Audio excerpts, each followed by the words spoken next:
మనం N convention వద్ద ఉన్నటువంటి కొంతమంది ఇక్కడికి రావడం జరిగింది. అసలు ప్రజలేమనుకుంటున్నారో అడిగి తెలుసుకుందాం.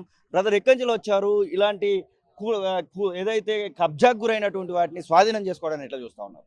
నేను ఇక్కడ జాబ్ చేస్తానండి. ఇది నిజంగా చాలా మంచి పరిణామం అండి. ఎందుకంటే రేవంత్ రెడ్డి గారు స్టార్ట్ చేశారు అంటే ఇది ఒక హైడ్రా అనే ఒక సంస్థను పెట్టి ఒక ఫుల్ పవర్స్ ఇచ్చేట్లా చేశారంటే ఖచ్చితంగా చాలా మంచి పని.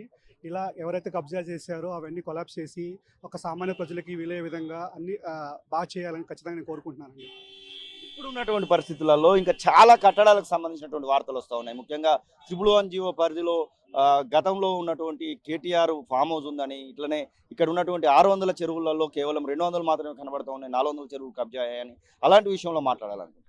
ఇది ఖచ్చితంగా అండి. ఎందుకు అంటే కేటీఆర్ గారు అని కాదు, కేసీఆర్ అని కాదు, రేవంత్ రెడ్డి ఎవరైనా రేవంత్ రెడ్డి గారు బంధువులు ఆక్రమించినా కానీ, కాంగ్రెస్ నాయకులు చేసినా కానీ రేవంత్ రెడ్డి గారు ఒక పని స్టార్ట్ చేశారంటే ఖచ్చితంగా అన్నీ ఆలోచించి దీనికి ఒక ఏంటి పరిణామాలు వస్తాయని. ఎందుకంటే రాజకీయ నాయకులు ఖచ్చితంగా ఆక్రమించుంటారండి. రాజకీయ నాయకులు ఖచ్చితంగా చేయింది ఏమి ఉండదు. వాళ్ళకి ఒక పవర్స్ వచ్చారంటే ఎక్కడైతే గవర్నమెంట్ స్థలం కనబడ్డా, ఒక చెరువులు కనబడ్డా, కాలువలు కనబడ్డా ఆక్రమించేసి కట్టడాలు కట్టేసి వాళ్ళు డబ్బులు సంపాదిస్తారండి. ఇది ఉండే ఒక నానుడి. ఇది రాజకీయ నాయకులు ఖచ్చితంగా పవర్స్ వచ్చినప్పుడు వాళ్ళు ఎవరికి ప్రజా సమస్యల మీద పోరాడరు కానీ ఖచ్చితంగా ఆక్రమణల మీద ఖచ్చితంగా పోరాడతారు. వాళ్ళు ఆక్రమించేసి వాళ్ళు సంపాదించుకుంటారు.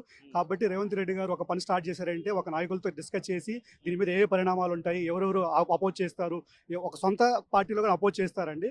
ఖచ్చితంగా ఇదైతే ఒక మంచి పరిణామము. ఇలా ఖచ్చితంగా కొనసాగించి ఒక నాట్ ఓన్లీ తెలంగాణ అండి, త్రూఅవుట్ ఇండియా ఒక రోల్ మోడల్గా నిలిచి ఆక్రమాలు చేసిన ప్రతి ఒక్క సీఎంలు అందరూ కలిసి ఒక మంచి నిర్ణయం తీసుకొని సామాన్య ప్రజలకు మేలు చేయాలని కోరుకుంటున్నాను. ఎక్స్పెక్ట్ చేశారా ఇట్లా నాగార్జున దగ్గర దాకా వస్తుంది, ఎన్ కన్వెన్షన్ మీద కూడా పడతారు, ఇంకా అందరి మీదకి కూడా వెళ్తారనేటువంటి ఎక్స్పెక్టేషన్ ఏమైనా కనబడిందా మీకు? లేదండి. ఎందుకంటే లాస్ట్ గవర్నమెంట్లో కూడా ఇట్లా వినిపించిందండి, అక్రమాల మీద తీసుకొస్తారని ఒక జీవో తీసుకొస్తారని అనుకున్నామండి. లేదండి, లాస్ట్ టైంలో కూడా చాలా రూమర్స్ వచ్చాయి ఇలా కూల్ చేస్తారని, అప్పుడేం చేయలేదు.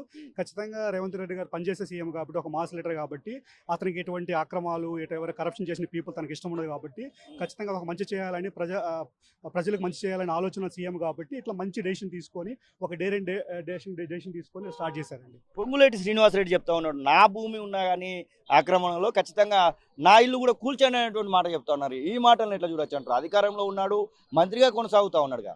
అంటే పొంగులేటి శ్రీనివాసరెడ్డి గారు ఆక్రమించుంటే లాస్ట్ టైం టీఆర్ఎస్ గవర్నమెంట్ ఉంది, ఆయనకు పార్టీ మారినప్పుడే అతను పని చేసి ఉంటారండి. కాబట్టి అతను ఏం చేయలేదు. అతను చాలా ఫైనాన్షియల్గా ఎస్టాబ్లిష్ మినిస్టర్ అండి. కాబట్టి ఇలా కరప్షన్ చేయాల్సిన అవసరం కూడా లేదు. ఎందుకంటే అతను కాంగ్రెస్కి మాటినిచ్చినప్పుడే ఒక టీఆర్ఎస్ గవర్నమెంట్ పవర్ ఉన్నప్పుడు ఏదైనా చేయాలని ఖచ్చితంగా అప్పుడు చేసిండేవాళ్ళు. కాబట్టి అప్పుడే చేయలేదు కాబట్టి అట్లా ఏముండదు. అతను ఖచ్చితంగా డైరెక్ట్ డాష్ ఒక కామెంట్ ఇచ్చారండి, నాది కానీ ఉంటే మీ ఇస్తాను, మీరే అధికారులు తీసుకొచ్చుకోండి, మీరే నా ఫామ్ హౌస్కి వచ్చేసి చూసి మీరే కూల్చుకోండి అని చెప్పారండి. నేను పూర్తి స్థాయిలో స్వాధీనాలు జరుగుతాయని ఎక్స్పెక్ట్ చేస్తున్నారా? గతంలో ఈ 30 ఏళ్ల కింద ఉన్నటువంటి చెరువులు మళ్ళీ కనబడతాయన్నటువంటి ఆశాభావం ఏమైనా కనబడతా ఉందా మీకు?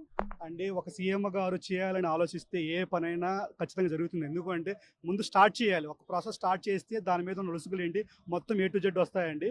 ఖచ్చితంగా రేవంత్ రెడ్డి గారు ఒక మంచి ఫుల్ పవర్ ఇచ్చారు కాబట్టి రంగనాథ్ గారు సార్ గారు చాలా డేర్ అండ్ డాష్గా చేస్తున్నారు. ఇది ఖచ్చితంగా చాలా పెద్ద సక్సెస్ అవుతుందండి. Not only Telangana, throughout India Hydraa అనే ఒక బ్రాండ్ పేరు ఖచ్చితంగా మారుమవుతుందండి. అసలైన తొలి వెలుగు. ఫాలో వాట్సాప్ @తొలి వెలుగు official.